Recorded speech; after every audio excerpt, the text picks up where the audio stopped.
सो आज हम डिस्कस करने जा रहे हैं about the information technology act. ये लास्ट एक्ट है फॉर द सीबीआई एपीपी। तो एक्ट के अंदर जाने से पहले let us discuss about the history की एक्ट ये आया कैसे। तो सबसे पहले हम एक डेट देखेंगे विच इज 30th Jan 1997। अब इस डेट को हुआ क्या था ऐसा खास, तो इस डेट पे हुई थी जनरल असेंबलीज, यूएन की जनरल असेंबली, ठीक। और यहाँ पे बेसिकली बात की गई थी रिगार्डिंग जो सब्जेक्ट मैटर था of the meeting of the assembly was, तो जो मॉडल था that was model law on electronic commerce. Basically हो क्या रहा था, 1997 तक आपका बहुत ज्यादा इंटरनेट यूज होना शुरू हो गया था, और जैसे जैसे हम उसको यूज कर रहे थे तो उसके साथ साथ क्राइम भी बढ़ रहा था, ठीक है। इलेक्ट्रॉनिक क्राइम भी बढ़ रहा था, साइबर क्राइम आपका बढ़ रहा था। अब आईपीसी तो हैंडल कर रहा था, लेकिन कहीं ना कहीं आईपीसी में भी वो ऑफेंस डिफाइन नहीं थे, तो क्या किया जाए। तो यहाँ पे 30th Jan 1997 में डिस्कशन हुआ ऑन द इलेक्ट्रॉनिक कॉमर्स।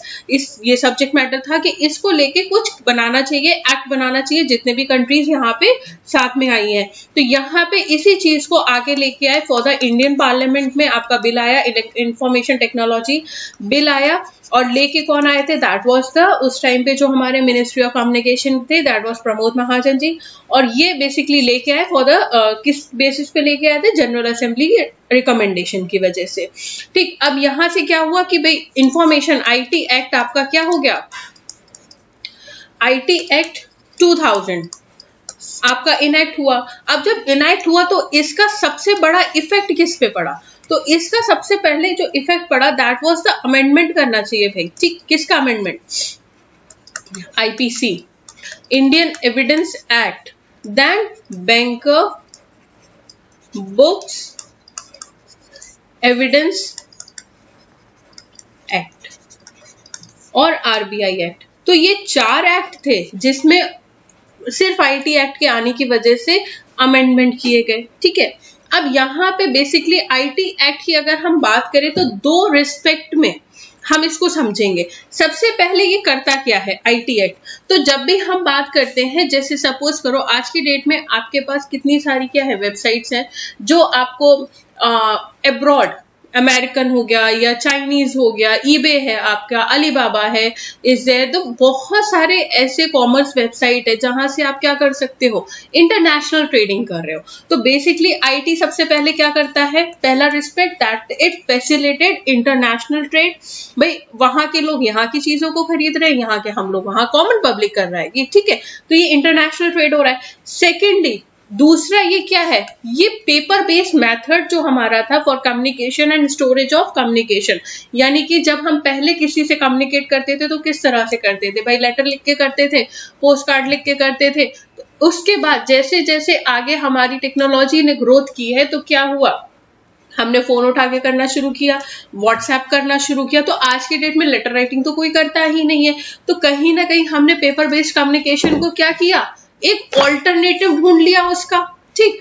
इसके बाद अगर हम बात करें तो आईटी एक्ट जो था वो ना सिर्फ UNCITRAL model of electronic commerce, but ये और क्या क्या कर रहा था भाई, जो इंफॉर्मेशन टेक्नोलॉजी थी वो और ज्यादा हमारी गवर्नमेंट को वो क्या कर रही थी, एफिशिएंट बना रही थी, गवर्नमेंट की सर्विसेज को और ज्यादा एफिशिएंट बना रही थी और रिलायबल हो गई थी फॉर द इलेक्ट्रॉनिक रिकॉर्ड्स। इसके बाद जो एक क्वेश्चन आता है आपके दिमाग में भी आएगा कि भाई अगर हमें आईटी का कोई प्रोविजन है, आईटी एक्ट का कोई प्रोविजन है which is in a question mark, समझ नहीं आ रहा है कि उसे समझे कैसे, किसे इंटरप्रिटेट करें, तो क्या हमें जो आपका यूनिसेट्रल मॉडल ऑफ इलेक्ट्रॉनिक कॉमर्स है, जो हम जिसकी वजह से ये जो आपका यूनिसेट्रल मॉडल ऑफ इलेक्ट्रॉनिक कॉमर्स, तो क्या हम इसको इससे हम क्या करेंगे, इससे रेफरेंस लेंगे, एक एक्सटर्नल एड लेंगे। तो यहाँ पे बेसिकली एक केस आता है and the case was Konkan railway corporation limited versus Rani constructions. तो ये जो क्वेश्चन था कि आईटी एक्ट के प्रोविजन के किसी भी प्रोविजन को इंटरप्रिटेट करने में अगर किसी भी तरह की कोई प्रॉब्लम आ रही है तो क्या हम यूनिसेट्रल मॉडल ऑफ इलेक्ट्रॉनिक कॉमर्स को रेफर करेंगे, एक्सटर्नल एड लेंगे? तो यहाँ पे सुप्रीम कोर्ट का ऑर्डर आया कि नो, आप इसको रेफर नहीं करेंगे। हाँ, अगर हम बात करते हैं जो UNCITRAL model of electronic commerce है, इसका reference as a external aid लिया जा सकता है फॉर आर्बिट्रेशन एक्ट, ठीक है, जो हमारा आर्बिट्रेशन एंड कंसीलिएशन एक्ट है 1996 में। इसमें अगर कोई प्रॉब्लम आती है तब हम भले ही यूनिसेट्रल मॉडल ऑन इलेक्ट्रॉनिक कॉमर्स इसमें हम ले सकते हैं, लेकिन हम आईटी एक्ट के रेफरेंस में नहीं लेंगे। तो ये एक आपका प्री का क्वेश्चन बन सकता है। And the case was Konkan railway corporation limited versus Rani construction, ठीक है। चलिए अब आते हैं हम अपने आईटी एक्ट में। तो आईटी एक्ट की जब हम बात करते हैं तो सबसे पहले इट्स द ऑब्जेक्टिव जो हम यहाँ डिस्कस कर रहे हैं ये आपका प्रीएम्बल से ही लिया गया है। तो सबसे पहला ऑब्जेक्टिव ये बोलता है कि भाई लीगल रिकॉग्निशन देना है किस चीज का। अब आप अभी तक क्या कर रहे थे, लेटर लिख के भेज रहे थे। तो अगर आपने पेपर बेस्ड मेथड को छोड़ा है, लेटर लिखने की जगह आपने मेल की है, तो उसको क्या करना चाहिए, लीगल रिकॉग्निशन मिलना चाहिए। दैट मीन्स जितने भी ट्रांजेक्शन्स आ रहे हैं आपके done via electronic exchange of data और other electronic means of communication और ई कॉमर्स का मतलब जहां ट्रेडिंग क्या जाती है, कम्युनिकेशन मतलब दो लोगों के बीच की आसपास की जो भी बातचीत हो रही है, तो उसको क्या किया जाए, लीगली रिकॉग्नाइज किया जाए। Legal recognition of digital signature. अब डिजिटल सिग्नेचर का मतलब ये नहीं होता है, नॉर्मली लोग क्या समझ लेते हैं कि डिजिटल सिग्नेचर का मतलब ये होता है कि हमने नाम लिखा, जो भी हमारा साइन है उसको हमने स्कैन किया और फिर उसको हमने कहीं पे भी एफिक्स कर दिया। तो this is not a digital signature. Digital signature क्या होता है कि आपको एक अथॉरिटी में अप्लाई करना होता है कि मुझे एक डिजिटल सिग्नेचर चाहिए। वहां से फिर जब आप अप्लाई कर देते हो, सपोज करो ये पर्सन है, इसने अथॉरिटी में अप्लाई कर फॉर डिजिटल सिग्नेचर डीएस के लिए, तो ये पर्सन बन जाता है सब्सक्राइबर। आगे इसीलिए हम समझा रहे हैं क्योंकि आगे आपको जरूरत पड़ेगी। तो ये बन जाता है सब्सक्राइबर और फिर ये यूज करेगा अपना डिजिटल सिग्नेचर किसी भी चीज को एफिक्स करने के लिए, ठीक। इसके बाद जो थर्ड है दैट इज फैसिलिटेट करना। क्या चीज करना, वही फैसिलिटेट कर रहे, किस चीज के लिए, आपने सीबीआई एपीपी का फॉर्म भरा है, किस तरह से भरा है, कमीशन के यहाँ तो जाके आपने भरा नहीं है, आपने डॉक्यूमेंट्स भेजे नहीं है, किस तरह से भरा, ऑनलाइन भरा है। तो ऑनलाइन आप क्या कर रहे थे, ई फाइलिंग कर रहे थे डॉक्यूमेंट्स की, तो यहाँ पे फैसिलिटेट किया जा रहा है electronic filing of documents with government department and agencies. Fourth बोलता है facilitate electronic storage of data. Fifth बात करता है जितने भी, अब जैसे कि हम legal sanction and electronic transfer of data, हम लोग क्या करते हैं, आपने मेरे को पे किया था, जितने भी बच्चों ने मुझे पे किया था, आपको सबको पता है कि आपने जीपे से पे किया या किसी बैंक के थ्रू पे किया है, तो वहां पे क्या है, ये जो आपने मुझे पेमेंट दिया है अपनी फीस का, that is a legal transaction under IT act, वो लीगलाइज कर रहा है। इसके बाद अगर बात करते हैं, जहां पे जब हम एविडेंस की बात करते हैं तो बुक एंट्री की बात की जाती है, बुक ऑफ रिकॉर्ड्स देखा जाता है कि ये डेली यूज का बुक ऑफ रिकॉर्ड्स है या नहीं है। तो यहाँ पे वही बात की जा रही है कि एक तो हमारी होती है पासबुक, बैंक में जिसके भी अकाउंट्स होंगे उनके पास होगी पासबुक। उसके साथ साथ जो बच्चे भी, जैसे मैं आईसीआईसीआई बैंक यूज करती हूँ तो मेरे पास है आईसीआईसीआई का एक आई बैंक मेरे फोन में है। तो अगर मुझे कोई स्टेटमेंट देना है तो मैं क्या कर सकती हूँ, मैं स्टेटमेंट डायरेक्टली वहां से भी ले सकती हूँ, मुझे पासबुक की जरूरत ही नहीं है। ऑब्वियसली हम अपना आई बैंक पे जाएंगे, उसको ओपन करेंगे, स्टेटमेंट निकाल लेंगे। तो यहाँ पे वही बात की जा रही है कि भाई जो लीगल रिकॉग्निशन है, अगर हम ऑनलाइन प्लेटफॉर्म से भी देंगे तो that is also a legal recognition दिया गया है under evidence act and RBI act for keeping accounts in electronic form. Electronic form में भी अगर आपने सेव किया है तो भी कोई भी प्रॉब्लम नहीं है। Next it's the features. तो जब हम फीचर्स की बात करते हैं, फीचर्स का मतलब ये होता है कि क्या क्या चीजें आपके इस एक्ट में दी गई हैं, ठीक है। तो सबसे पहला है कि all electronic contracts made through the electronic channel are legally valid. यानी कि जैसे होता क्या है कि बहुत सारे गवर्नमेंटल इंस्टीट्यूशंस होते हैं जो क्या करते हैं, ई टेंडर मंगा लेते हैं। ई टेंडर का मतलब ये होता है, एक तो टेंडर होता है कि आप अपने एनवेलप को सील करके उसमें रेट्स लिख दिए, आपने क्या किया, उस एनवेलप को भेज दिया जो भी डिपार्टमेंट में भेजना था। ई टेंडर क्या होता है, आप ऑनलाइन जाके उनका पूरा फॉर्म होता है उसमें आप सबमिट करते हो, ठीक है। तो ये बेसिकली क्या होता है, फिर जब उनको एक्सेप्ट हो जाता है वो टेंडर, तो वो उस चीज को क्या करेंगे, आपके साथ कॉन्ट्रैक्ट कर लेंगे। तो इस तरह का कॉन्ट्रैक्ट भी क्या है, वैलिड है। डिजिटल सिग्नेचर इन्होंने लीगली रिकॉग्नाइज कर लिए हैं। फिर इसके बाद आते हैं appointment of adjudicating officer. Appointment of adjudicating officer का मतलब क्या होता है, यहाँ पे वो एडजुडिकेटिंग ऑफिसर्स आएंगे, वो चेक करेंगे कि भाई इस पर्सन ने कोई कॉन्ट्रावेंशन तो नहीं किया है रिगार्डिंग आईटी एक्ट के प्रोविजन के साथ, तो ये उसकी इंक्वायरी करेंगे, ऐसा कुछ अगर है तो। फोर्थ बात करता है साइबर रेगुलेटरी अपीलेंट ट्रिब्यूनल, ये एस्टैब्लिश किया गया है।